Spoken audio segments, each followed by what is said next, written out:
অসুস্থ যখন হবেন ওইখানেও আনন্দ করবেন, কারণ সামনে আরাম আসতেছে। সুবহানাল্লাহ পড়েন। মুমিনের হারাবার কিছু নাই, দুঃখ পাওয়ার কিছু নাই। মুমিন অসুস্থ হলে অসুস্থতার মাধ্যমে, তার রোগের মাধ্যমে তার গুনাহ ঝরে যায়, সে আল্লাহর কাছে প্রিয় হয়ে ওঠে। তা আমাদেরকে কেউ হারাইতে পারে? কথা বলেন, আমাদের কেউ ভয় দেখাইতে পারে? মোটিভেশনাল সূরা, সূরাতুল ইনশিরাহ আর সূরাতুদ দুহা। এখানে অনেক হিউজ মোটিভেশন আছে।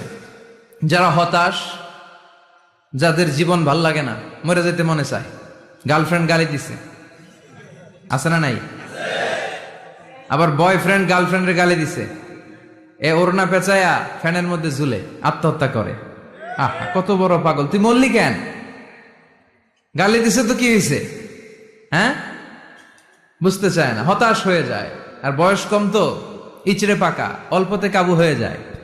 এই সূরাগুলো পড়ে না। এখানে আশার বাণী আছে।